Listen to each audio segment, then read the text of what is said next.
There's a lot of great Bloodline related theories going around, so we'll see what's going on there. We'll also take a look at the latest with Cody Rhodes, Sasha Banks, and much more. Let's start things off with a brief update to Sasha Banks. More information is starting to come out about Sasha Banks' booking info now that she's allegedly freed from WWE. Sasha Banks will be making her first post-WWE meet and greet session this week at an event in Chicago. She will technically be making this appearance under her real name of Mercedes Varnado. The other big question fans had was obviously about Sasha Banks getting back into the wrestling ring.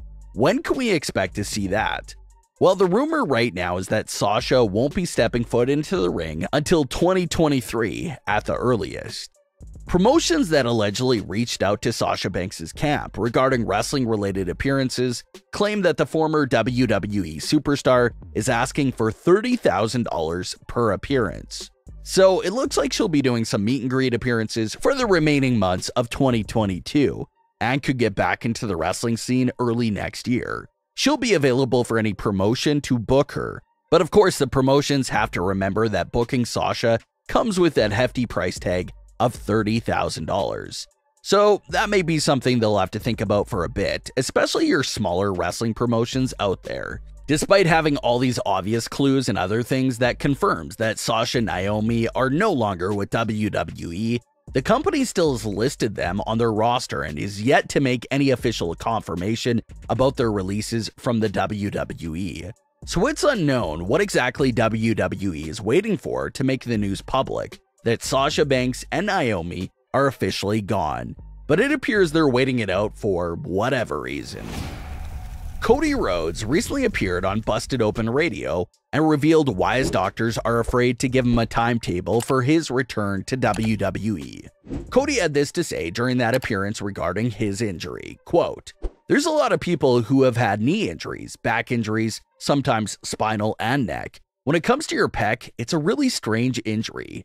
They tie that sucker back to your bicep. I had Dr. Jeffrey Douglas. He's the best in the world to do it.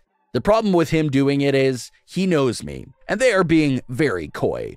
I was told the last time I was there for my checkup after physical therapy, they are not going to give me a timeline just yet for when I'm going to be back because they are afraid that if they give me that timeline, I'm going to try and jump it by a month or two. I almost hemorrhaged in the surgery because there was so much blood. People have seen the picture of it in the match. It was pretty gnarly." End quote. So Cody Rhodes' doctors know him really well. They know that once they give him a timetable for his return to the ring, he's going to try and get ready and cleared several months in advance of whatever time they tell him. So by the sounds of things, Cody's doctors are just protecting him from himself right now. They don't want to give him a timetable because they don't want him to rush through the recovery and have something else go possibly wrong. So the doctors are keeping everything hushed right now for when it comes to the return time frame for Cody Rhodes. WWE gave the time frame of 9 months for Cody's return, and Cody was quick to say that he'll be back way before that. 9 months from when he got the surgery would be deep into WrestleMania season next year. So you're talking about potentially missing the Royal Rumble, the road to WrestleMania, and of course WrestleMania 39 itself. That's something Cody Rhodes obviously doesn't want to miss. The average time to recover from this injury is usually around 5 to 6 months. So even if it takes Cody right around that 6-month mark to return, you'll still be talking about at least a return around Royal Rumble time, which would be a huge improvement over returning after WrestleMania 39. So that's the latest on Cody Rhodes. Everyone knows he wants to return as soon as possible. So we'll have to wait and see on when exactly would be the right time for that early return. Some reports have also recently surfaced regarding Elias making another return to Raw. They claim that WWE reportedly had another appearance penciled in for Elias this week on Raw, but that appearance was scrapped at the last second as Ezekiel ended up teaming up with AJ Styles. Last time we saw Elias was a few weeks back when he returned to Raw to prove to Kevin Owens that him and his brother Ezekiel were two completely different people. After that appearance, Elias said that he was heading back on the road and how he was leaving his younger brother in the hands of everyone in WWE and for them to take care of him. He hasn't been seen since. But it looks like WWE did have another brief cameo appearance planned for Elias' character, but it didn't survive the rewrites to the Raw script. The Kevin Owens vs. Ezekiel and Elias feud was put on pause over the last few weeks, since Kevin Owens was dealing with a very small minor injury. But according to hints given by Kevin Owens himself, he appeared to be healthy again and waiting for WWE to implement him back onto Monday Night Raw.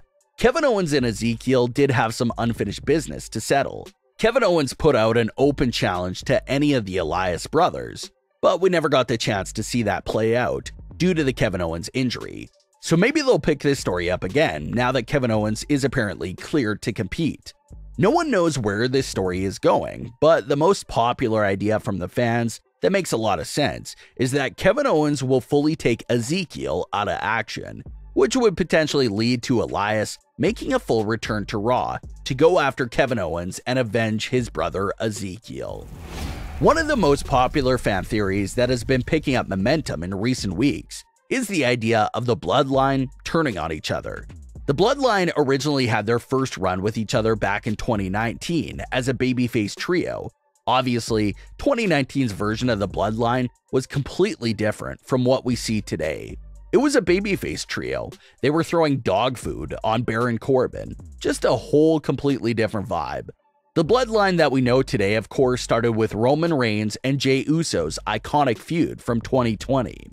Roman was able to convince his cousin to fall in line, and Jimmy also joined them a few months after that, and it's been a complete domination ever since. But now the Usos having both tag team titles, with Roman having both world titles, a part-time schedule, and a lack of opponents, fans are at least starting to discuss if it would be a good idea to see some inner conflict within the Bloodline. The only time we saw a conflict within the Bloodline was spring 2021, where Jimmy Uso was coming back and trying to convince Jey to leave Roman's side, and for them to go on by themselves. With Roman and Jimmy pulling Jey to two different sides, Jey walked out on the both of them, but the three of them were able to put their entire situation behind them in the following weeks after that. And ever since they settled that situation, there's been no conflict at all within the Bloodline. Sure, Heyman turned on Roman Reigns, but that was resolved pretty fast as well. So things have been smooth for a while. What can possibly cause tension within the Bloodline? Well, what if it was Roman Reigns' attitude and arrogance? Like he alluded to after his title defense after Riddle, it seems like even Roman's character doesn't want to be on SmackDown every week. He'd rather be on his private islands. So what if Roman's character's laziness and attitude starts getting on the nerves of the Usos? The Usos have been truly representing what an undisputed champion is supposed to be like. They're the ones that have been grinding it out lately. They're on Raw and SmackDown every week, doing what Roman was supposed to be doing as undisputed Universal Champion. So maybe the Usos do come to the realization that they're doing it on their own lately, and that they don't need Roman Reigns anymore, and that leads to the tension and betrayal. But what are your thoughts on today's stories? Leave your comments below. Don't forget to subscribe with all notifications on, and leave a like if you enjoyed. Thanks for watching, guys.